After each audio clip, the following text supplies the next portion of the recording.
दोस्तों नमस्ते, नमस्कार, प्रणाम। दोस्तों कभी ये कहते हैं हमारे बाप दादाओं ने तुम पर 800 साल राज किया है, पर यह पूछने पर कि भारत के अलावा किस देश में रहना पसंद करोगे, यह तुरंत ही अपना रंग बदल लेते हैं और कहने लगते हैं भारत से हमें अटूट प्यार है।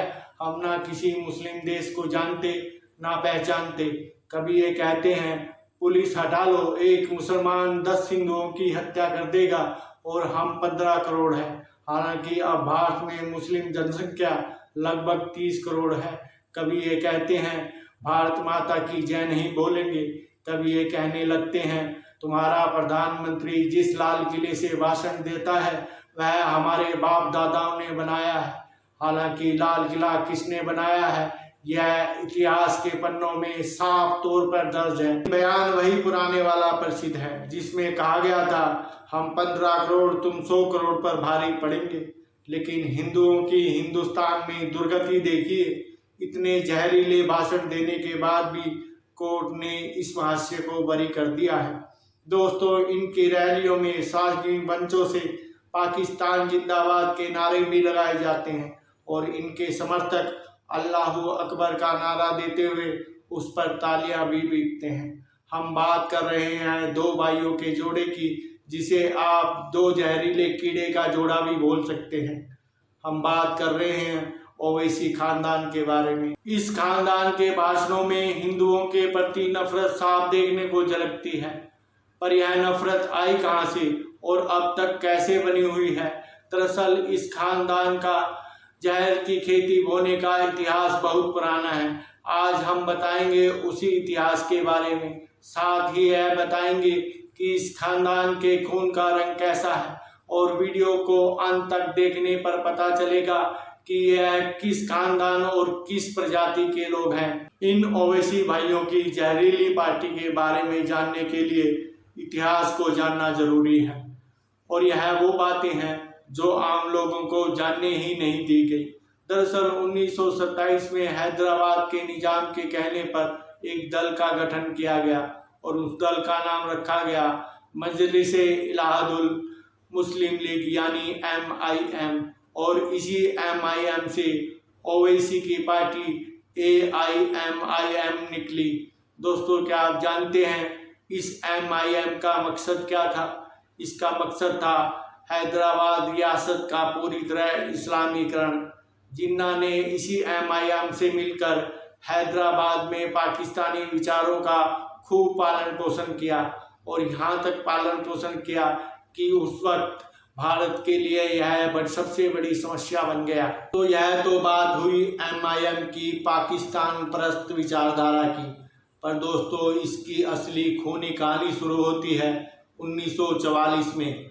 1944 में MIM की कमान मिलती है कासिम रिजवी को और यह कासिम रिजवी भारतीय उपमहाद्वीप में सबसे ज़्यादा खूनी नेता के रूप में जाना गया। कासिम रिजवी ने MIM में रजाकारों को भरना शुरू कर दिया।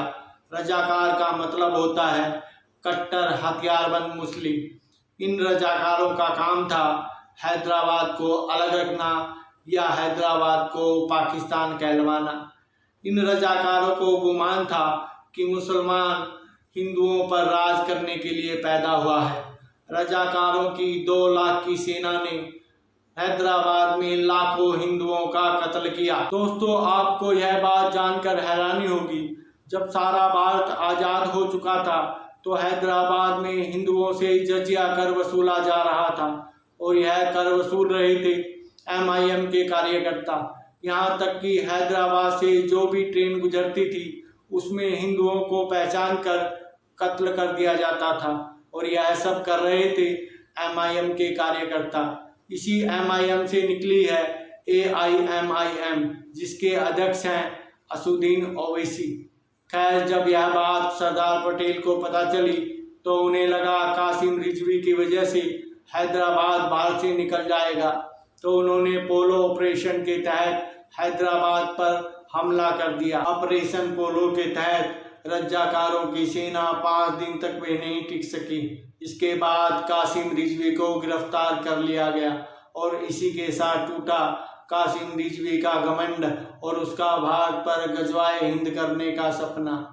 कासिम रिजवी को अपने राक्षस मुसलमान होने का कितना गुमान था, इसका पता चलता है एक किताब से जिसके लेखक हैं मोहम्मद हैदर। इस किताब में लिखा है, जब मैंने कासिम रिजवी से पूछा कि यह कहाँ तक सही है 80% हिंदुओं पर 20% मुसलमान राज करें, तो इसके जवाब में कासिम रिजवी ने कहा, भले ही हम हैदराबाद में 20% है, लेकिन हमने हैदराबाद में 200 साल तक राज किया है। इससे साफ पता चलता है कि मुसलमान हिंदुओं पर राज करने के लिए बना है। मुसलमान एक दिन पूरे देश पर राज करेंगे। पीवी काटे ने अपनी किताब मराठवाड़ा अंडर द निजाम में लिखा है कि कासिम रिजवी की एक ही सोच थी कि मुसलमान हिंदुओं को अपना गुलाम बनाकर रखे। आपको नहीं लगता MIM वाले कासिम रिजवी और AIMIM वाले असुद्दीन ओवैसी की सोच एक जैसी है? अब चलते हैं 10 साल आगे। साल 1957 में हत्यारे खूनी कासिम रिजवी को अपना भाई बताकर जवाहरलाल नेहरू ने रिहा कर दिया, जिसके बाद कासिम रिजवी ने पाकिस्तान में शरण मांगी और वह उसे आसानी से मिल भी गई।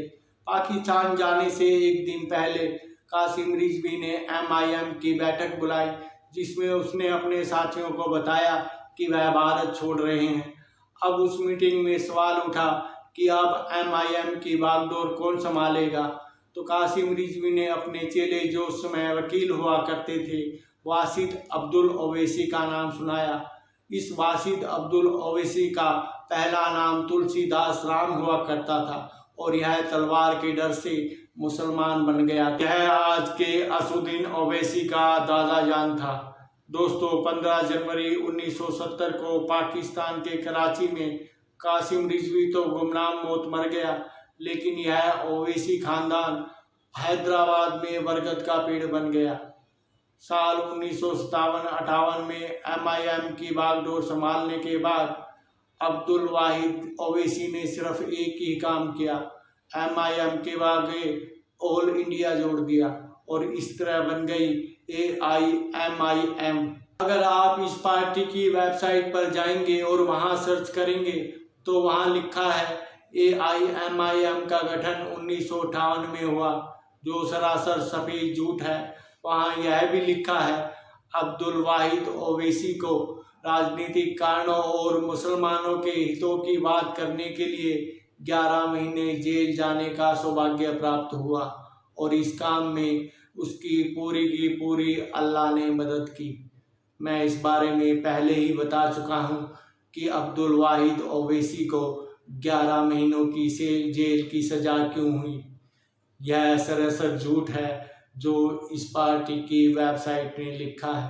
दरअसल 1958 के पहले के इतिहास को या तो हमसे छुपाया गया है या फिर हटाया गया है। अब देखिए जरा, यह लोग अपनी पार्टी के काले कारनामों को हिंदुओं से तो क्या, अपने समर्थकों से भी छुपाना चाहते हैं, जिन समर्थकों के दम पर यह देश पर राज करना चाहते हैं या फिर बताने में नीच महसूस कर रहे हैं। ओवैसी भाइयों ने 1948 से 1958 तक अपने बाप दादाओं के काले कारनामों को गायब कर दिया है।